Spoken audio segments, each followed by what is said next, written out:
Ladies and gentlemen, when someone hurts you, the immediate impulse is to recoil, to react, to protect. But have you ever paused to ask, who is it within me that is hurt? Often it is not the essence of who we are that feels the pain, but the ego, that fragile construct of identity, expectations, and pride. The ego takes offense when its boundaries are crossed or its worth questioned. But here lies a profound truth. Pain is not inflicted solely by others. It is born from the clash between what we expected and what is. When someone hurts us, the initial reaction is often visceral, a sharp pang of emotion, a surge of defensiveness, or a wave of sadness. But if we take a step back, we realize that the pain we feel is deeply tied to our own perception. It is not the act itself, but the meaning we assign to it, the story we tell ourselves about what happened, that determines the depth and intensity of our hurt. This realization can be both liberating and unsettling, for it shifts the responsibility for our emotional state away from the external world and places it firmly within ourselves. Consider for a moment how the same action can elicit vastly different responses depending on the context or the person involved. A harsh critique from a stranger may sting, but a similar remark from a close friend or loved one can cut much deeper. Why is that? The words spoken may be the same, but the interpretation we attach to them changes everything. In the case of the loved one, we may feel betrayed, undervalued, or unappreciated because we expect kindness and support from them. These expectations are not inherently wrong, but they are the lens through which we experience the world, and when reality deviates from them, we feel the pain of that discrepancy. This connection between expectation and perception lies at the heart of our experience of hurt. At its core, hurt is a reaction to the mismatch between what we believe should happen and what actually occurs. When someone acts in a way that aligns with our expectations, we feel safe, validated, and reassured. But when their actions challenge those expectations, whether through rejection, criticism, or neglect, it feels as though the foundation of our emotional stability has been shaken. This instability, this dissonance between expectation and reality, is where much of our suffering originates. Imagine a situation where someone close to you forgets an important date, perhaps your birthday or an anniversary. The act itself, the forgetting, is neutral. It is simply an event that transpired. But our interpretation transforms it into something far more significant. We might think, they don't care about me, or I'm not important to them. These thoughts amplify the hurt, turning a moment of forgetfulness into a perceived indictment of our worth. The truth, however, may be far less personal. They might have been overwhelmed, distracted, or dealing with their own challenges. Yet our perception tends to fill in the gaps with narratives that align with our insecurities.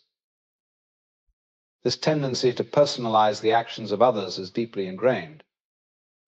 From an early age, we learn to see ourselves as the center of our own universe, interpreting events through the lens of how they affect us. If someone raises their voice, we assume it is a reflection of their feelings toward us, rather than considering that they might be having a bad day. If someone withdraws or seems distant, we often jump to conclusions about our own shortcomings, rather than recognizing that they may be dealing with internal struggles unrelated to us. This self-centered perspective is not a flaw, but a natural aspect of being human.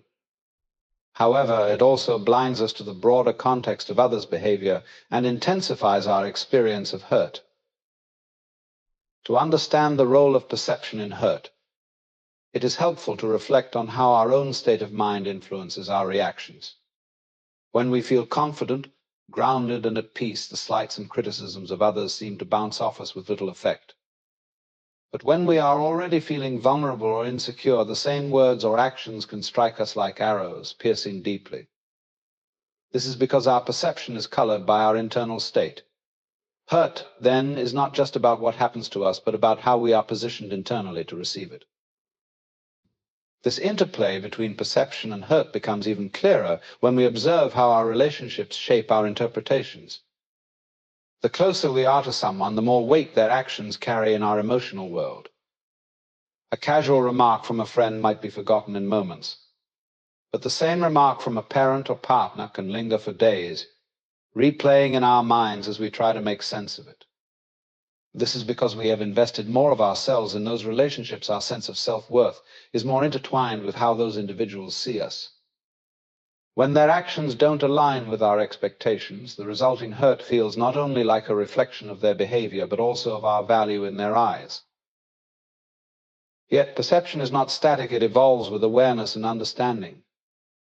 By examining the stories we tell ourselves about why someone acted the way they did, we begin to see that much of our pain is self-inflicted. This does not mean the other person bears no responsibility for their actions, but it does highlight the power we have to shape our own experience. If we can step outside the immediacy of our hurt and ask ourselves, what assumptions am I making about this situation? Or am I interpreting this in the most generous way possible? We create space for a different perspective, one that softens the sting of pain and fosters compassion, both for ourselves and for others. In this way, hurt becomes a reflection not just of what someone did, but of who we are in that moment. Our emotional responses are shaped by our history, our beliefs, and our inner dialogue, all of which influence how we perceive the world. By recognizing this, we gain the ability to transform our relationship with hurt, seeing it not as an immutable force, but as an experience shaped by the lens through which we view it. This shift in understanding does not eliminate pain, but it changes the way we engage with it, offering the possibility of growth and resilience instead of mere suffering. The experience of being hurt is deeply intertwined with the workings of the ego, that intricate construct of identity that governs much of how we navigate the world. The ego, in its essence, is the part of us that seeks recognition, validation, and significance. It is the storyteller within, constantly weaving narratives about who we are, what we deserve, and how others should treat us. When someone hurts us, it is often because their actions have threatened this carefully constructed sense of self. Understanding the role of the ego in suffering reveals why certain wounds feel so sharp, and why we react as we do, often with anger, sadness, or defensiveness. The ego thrives on certainty and control. It wants to believe that the world is predictable and that it occupies a place of importance in that world. This need for affirmation makes the ego highly sensitive to any perceived threat. When someone criticizes us, dismisses us, or betrays us, the ego interprets it not merely as an external act, but as a challenge to its identity. For instance, if someone questions our abilities, the ego may amplify the insult, turning it into a personal attack. They think I'm incompetent, or worse, maybe I'm not good enough. The sting of these thoughts comes from the ego's need to preserve its image of competence and worth. This sensitivity of the ego is not a flaw, it is part of its function. The ego's role is to protect and maintain the self-concept, the mental picture we have of who we are. But this protection often comes at a cost. When the ego feels attacked, it reacts automatically, drawing on patterns of thought and behavior designed to defend its territory. These reactions might include anger, which seeks to reassert dominance, withdrawal, which aims to protect vulnerability, or even retaliation, which attempts to restore a sense of power. Each of these responses is rooted in the ego's need to validate itself, to prove that it is unshaken by the hurtful act. However, the paradox of the ego is that its strength is also its greatest weakness. The more tightly it clings to its sense of identity, the more fragile it becomes. A person who sees themselves as infallible, for example, may find even mild criticism unbearable because it shatters the illusion of perfection that the ego has worked so hard to maintain. Similarly, someone who derives their self-worth from external approval may feel deeply wounded by rejection, as it undermines the ego's narrative of being lovable or valued. In this way, the ego creates a cycle of vulnerability. The more it seeks to solidify its sense of self, the more it exposes itself to the pain of having that self challenged. Understanding this dynamic helps us see why certain hurts linger while others fade quickly. When the ego is heavily invested in a particular identity or outcome, Any threat to that investment feels like a profound loss. Imagine a scenario where someone publicly disagrees with you on a topic you consider yourself an expert in. If your ego is attached to the identity of being knowledgeable, this disagreement may feel like a personal affront, even if the other person's intent was not malicious. The hurt you experience is less about the disagreement itself and more about the ego's struggle to reconcile the gap between its perception of your expertise and the challenge posed to it. The ego also tends to magnify the actions of others, interpreting them as deliberate and targeted. If someone forgets to acknowledge your efforts, the ego may jump to conclusions: they don't appreciate me, or they're trying to undermine me. In reality, the other person may simply be preoccupied or unaware of their oversight. But the ego, ever vigilant in its quest for validation, views the omission as an intentional slight. This tendency to personalize the behavior of others is a hallmark of the ego's influence, one that exacerbates our experience of hurt. The relationship between the ego and suffering is further complicated by the ego's aversion to vulnerability. To admit that we are hurt feels to the ego like an admission of weakness. This is why so many of us mask our pain with anger or indifference, even as we feel the ache beneath the surface. The ego fears that acknowledging hurt will diminish its power, so it builds walls of pride and defensiveness to shield itself. Yet these walls often trap the pain inside, preventing us from healing and moving forward. Despite its challenges, the ego is not the enemy. It is a part of us, one that has developed to help us navigate the complexities of life. But its tendency to equate identity with worth and to see every challenge as a threat can lead to unnecessary suffering. The key lies in recognizing the ego's role in our pain and learning to observe it without becoming entangled in its narratives. When we feel hurt, we can pause and ask ourselves, what part of me feels threatened?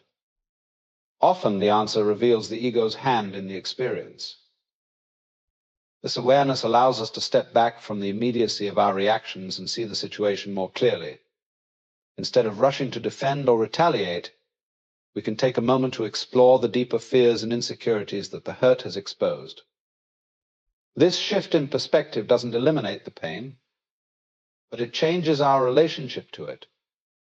By understanding that much of our suffering arises from the ego's need to protect its identity, we gain the freedom to respond to hurt with greater wisdom and compassion. When we experience hurt, it is easy to see it as something negative, something to be avoided or eliminated as quickly as possible. But if we look more deeply, we begin to realize that hurt often carries within it the seeds of profound growth and transformation. To understand this, we must first recognize that hurt often arises where there is attachment. We are hurt because we care about a person, an outcome, or a belief. For example, if someone breaks a promise to us,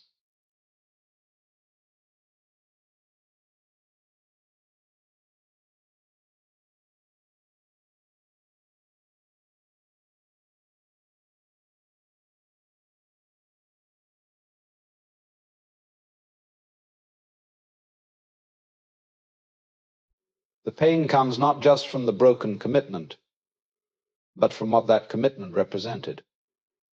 Perhaps it symbolized trust, love, or stability. When the promise is broken, it forces us to confront the fragility of these things and our reliance on them for our sense of security or happiness. This confrontation can feel like a loss, but it is also an invitation to reflect on the nature of our attachments. What does trust truly mean to us? How much of our sense of stability depends on things we cannot control? These questions, uncomfortable as they may be, can lead to a deeper understanding of ourselves and the ways in which we interact with others. Hurt also reveals where we have placed expectations of others, of ourselves, and of life itself. When these expectations are unmet, the resulting pain serves as a wake-up call, highlighting the gap between our ideals and reality. For instance, we may expect that those we love will never intentionally hurt us, but life often defies such expectations. When this happens, the hurt forces us to re-examine our beliefs. Are our expectations realistic, or are they rooted in a desire to avoid discomfort and uncertainty? This re-examination is not easy, but it is essential for growth. By questioning our assumptions, we begin to see the world more clearly, not as we wish it to be, but as it is. Painful experiences also have a way of illuminating our blind spots, those aspects of ourselves that we would rather not face. Imagine being criticized for a mistake at work. The initial sting of hurt might lead to defensiveness or shame, but if we look deeper, we might discover an underlying fear of failure or a need for approval that drives our reactions. These realizations are not comfortable, but they are valuable. They show us where we have work to do, where we are not yet free. Hurt, in this sense, acts as a mirror, reflecting back the parts of ourselves that need attention and care. Without the pain, we might never notice these areas, let alone address them. Beyond self-awareness, hurt teaches us about the nature of human relationships. It reminds us of the shared vulnerability that connects us all. Everyone has experienced hurt, and everyone will experience it again. This universal truth can foster a sense of empathy and compassion, both for ourselves and for others. When we are hurt by someone's actions, it is tempting to view them as entirely at fault, as the sole cause of our pain. But if we look closely, we often find that their actions were shaped by their own struggles, insecurities, or misunderstandings. Recognizing this does not excuse the hurtful behavior, but it allows us to see it in context. Instead of perpetuating cycles of blame and resentment, we can choose to respond with understanding, breaking the chain of pain. Hurt also challenges us to develop resilience. In the moment, it may feel like an overwhelming force, something that will never fade. But over time, as we process and integrate the experience, we often find that we are stronger than we thought. Each time we face pain and come through it, we build a deeper trust in our own ability to navigate life's challenges. This resilience is not about becoming hardened or indifferent to hurt. Rather, it is about learning to hold pain with grace, without letting it define us or dictate our actions. One of the most profound lessons hurt teaches is the impermanence of all things. No matter how intense the pain, it does not last forever. Like a storm, it passes, leaving behind a changed landscape. This impermanence is both a comfort and a challenge. It reminds us that our suffering is temporary, but it also calls us to let go of what has been lost. Letting go is never easy, but it is a necessary part of moving forward. Each time we let go, we create space for something new, a new understanding, a new way of being, a new connection. Hurt also has a way of deepening our appreciation for moments of joy and connection. It is often in the aftermath of pain that we come to see the value of what we have, the beauty of the present moment, and the fragility of life. The contrast between hurt and healing sharpens our awareness, making us more grateful for the times when things are good. In this way, hurt enriches our experience of life, even as it challenges us. Through all of this, hurt teaches us about the importance of self-compassion. It reminds us that we are human, that to feel pain is not a sign of weakness, but of being alive. When we allow ourselves to feel hurt fully, without judgment or suppression, we open the door to healing. This process requires patience and kindness toward ourselves, especially when the hurt is deep or long-standing. Self-compassion is not about ignoring the pain or pretending it doesn't matter. It is about acknowledging our suffering with the same care we would offer a friend. In this way, hurt becomes a guide, leading us not away from ourselves, but deeper into our own hearts. It strips away pretense and illusion, revealing what is real and essential. Though it may never be something we seek out, hurt is often exactly what we need to grow into the fullness of who we are. When someone hurts us, the natural response is to withdraw, retaliate, or nurse resentment, seeing the other person as the source of our pain. This instinct is understandable, as hurt often feels personal, like a direct attack on our value or worth. However, if we look beyond the surface, we often find a deeper truth: hurt people hurt others. The pain inflicted on us is frequently an expression of the other person's own inner struggles, fears, or wounds. Recognizing this allows us to shift our perspective from one of retaliation to one of empathy, transforming the experience into an opportunity for understanding and connection. When someone acts out in anger, dismissiveness, or cruelty, it is rarely about us in the truest sense. Their actions are more likely rooted in something unresolved within themselves. Perhaps they are grappling with feelings of inadequacy, frustration, or rejection. Perhaps they are overwhelmed by stress or burdened by circumstances we cannot see. Their words or actions become a projection of their own pain, spilling out in ways that may harm others. This is not to say their behavior is justified or that it should be excused, but understanding its origin helps us to see it for what it is, a symptom of their own suffering. Consider, for example, someone who lashes out with harsh criticism. At first glance, their words may seem deliberately intended to wound, but beneath the surface, there may be a deep insecurity driving their actions. They might feel unseen, unheard, or unimportant, and their criticism becomes a way to assert control or reclaim a sense of power. This dynamic is not always obvious, especially when we are caught in the heat of the moment, but it becomes clearer when we pause and reflect on the context of their behavior.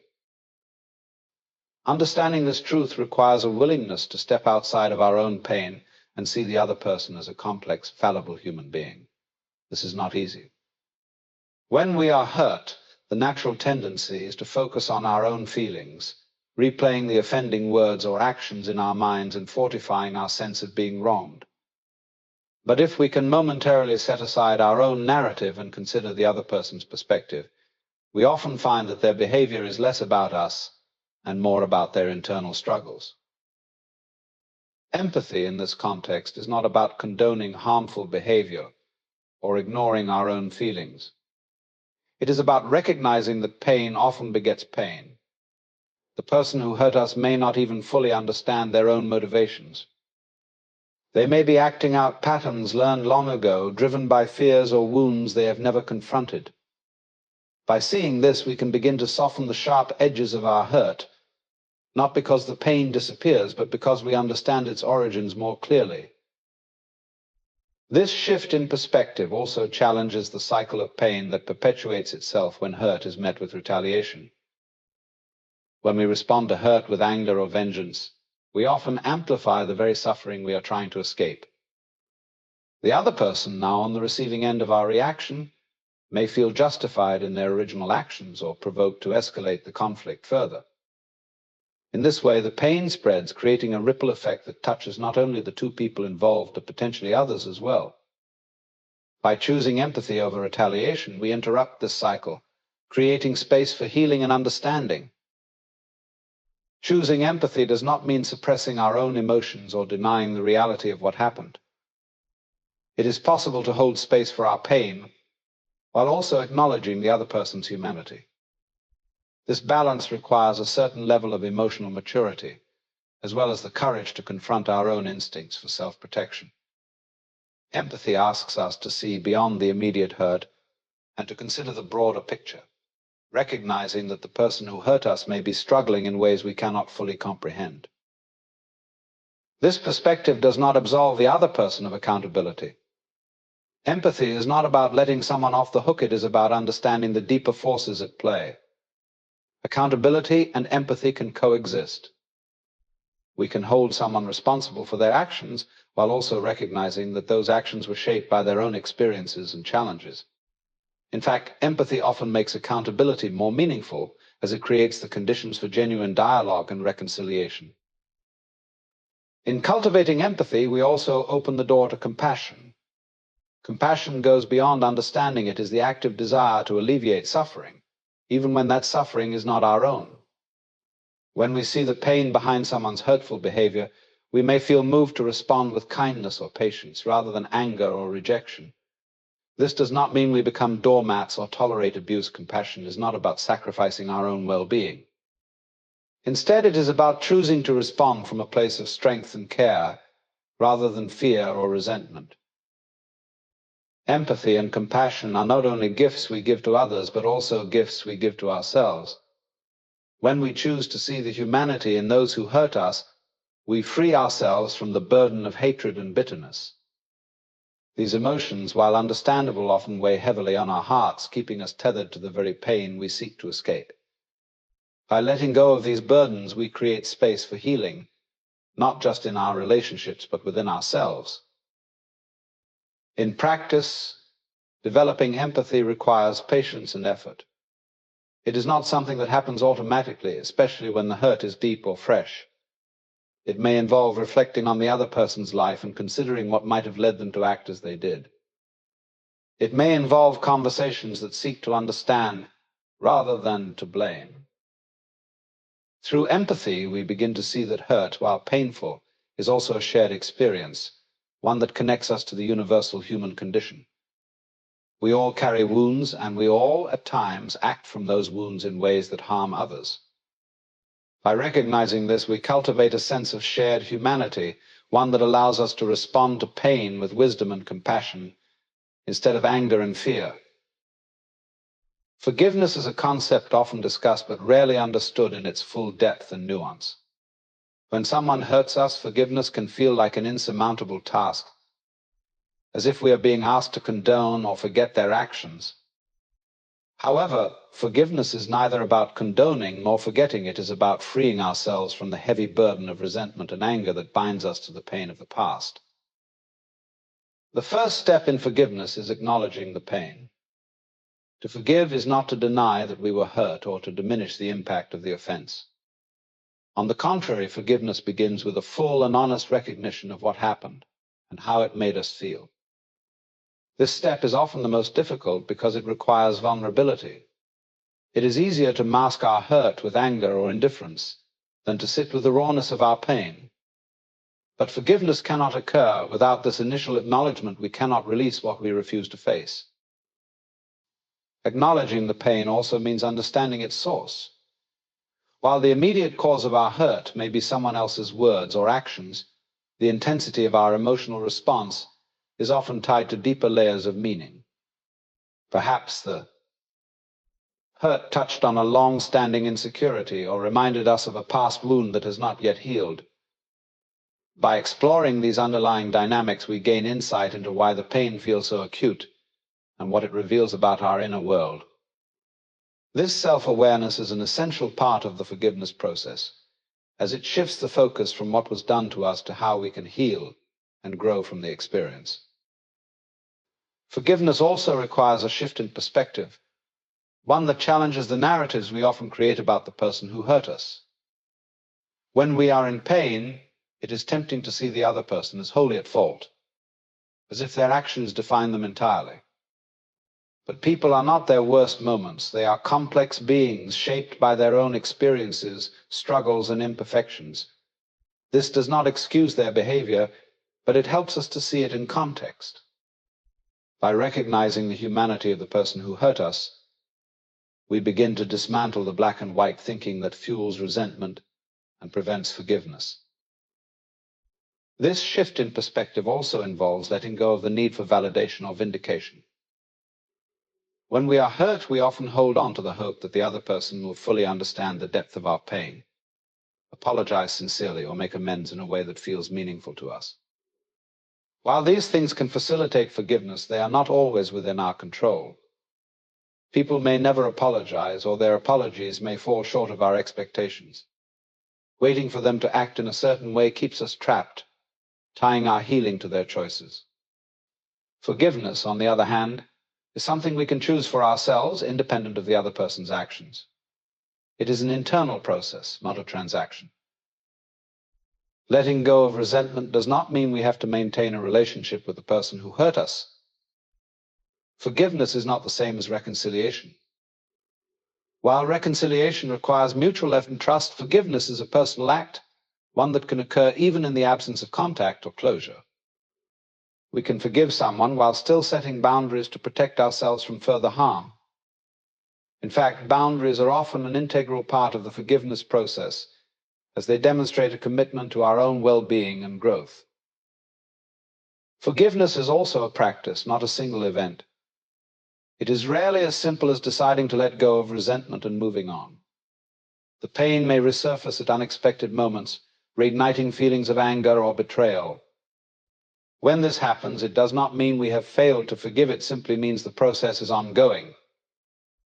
Each time we revisit the hurt, we have an opportunity to reaffirm our commitment to forgiveness, to remind ourselves why we chose to release the burden of resentment in the first place.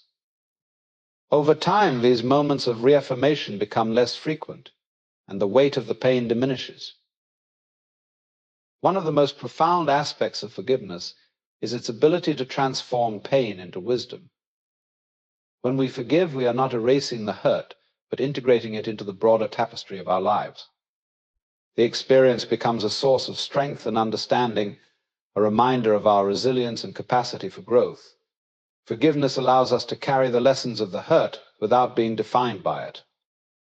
It frees us to move forward, unburdened by the past, and to approach future relationships and challenges with greater clarity and compassion. In forgiving others, we also learn to forgive ourselves. Often the anger we direct at others is mirrored by an internal harshness toward ourselves. We may blame ourselves for allowing the hurt to happen, for not seeing it coming, or for our reactions to it. Forgiveness then becomes a practice of self-compassion, an acknowledgement that we are human, that we make mistakes, and that we are deserving of the same understanding and kindness we seek to extend to others. At its core, forgiveness is an act of courage. It requires us to confront our pain, to let go of the familiar comfort of resentment, and to open ourselves to the possibility of healing. It is not about erasing the past, but about choosing how we carry it forward. Forgiveness asks us to release the grip of anger and bitterness, not for the benefit of the person who hurt us, but for our own freedom and peace of mind.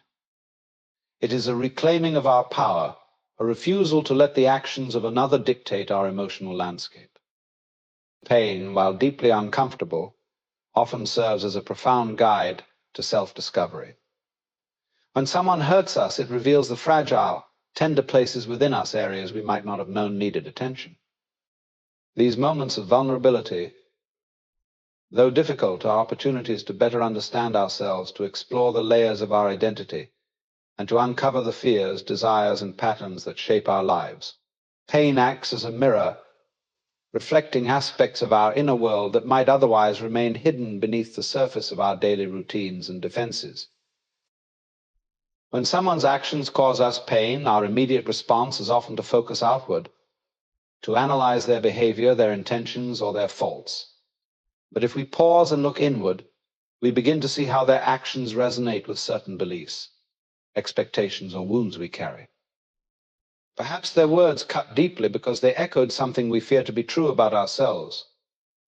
Maybe their betrayal reawakens an old fear of abandonment or loss. These triggers are not random, they point to parts of ourselves that are unresolved, unexamined, or in need of healing. Pain, in this way, becomes a teacher, inviting us to turn our gaze inward and ask difficult but necessary questions about who we are and what we value. This inward journey is not always comfortable. It often requires confronting the stories we tell ourselves, the narratives we've constructed about our worth, our relationships, and the way the world should work. For instance, if someone disregards our feelings, we might experience anger or sadness, which can lead us to question whether we feel inherently unworthy of care or respect. These are not easy truths to face, but they are essential for growth. By bringing them to light, we gain the power to rewrite our internal narratives, replacing old, limiting beliefs with ones that are more aligned with our true selves. Pain also challenges us to examine our boundaries. When we are hurt, it often signals that a line has been crossed, whether by someone else or by ourselves. Perhaps we allowed someone to overstep our limits out of fear of rejection or a desire to please. Or perhaps we failed to communicate our needs clearly, assuming they would be understood without being voiced. Pain draws our attention to these dynamics, highlighting where our boundaries need to be strengthened or clarified. It teaches us to value and protect our emotional well-being, not as an act of selfishness, but as a form of self-respect. In the process of exploring pain, we also come to understand our attachments. Much of the hurt we feel is tied to things we are unwilling or afraid to let go of, whether it's a specific outcome, a relationship, or an idealized image of ourselves or others. For example, if a friend's betrayal leaves us devastated, it may point to an attachment to the idea of them as infallible or always dependable. Pain asks us to examine these attachments and consider whether they are serving us or holding us back. It challenges us to let go of what no longer aligns with our growth, even if doing so feels like a loss. Through this process of self-examination, pain often reveals hidden strengths. It shows us how much we can endure, how deeply we can feel, and how resilient we truly are. When we confront our pain rather than running from it, we discover resources within ourselves that we may not have realized existed. This resilience does not mean we are unaffected by hurt, rather. It means we are able to navigate it with courage and grace, emerging on the other side with a deeper understanding of ourselves and our capacity for growth. Pain also deepens our capacity for empathy and connection. When we experience hurt, we are reminded of the universality of suffering. Everyone has been wounded in some way, and everyone carries scars. This shared experience of pain can create a sense of solidarity, a recognition that we are not alone in our struggles. It can also inspire us to approach others with greater compassion, knowing how it feels to be hurt and understanding the courage it takes to heal. Moreover, pain often points to what truly matters to us. If someone's actions hurt us, it is because we care about them, about the relationship, or about the values and principles that feel violated. Pain clarifies our priorities, stripping away superficial concerns and directing our attention to what is most important.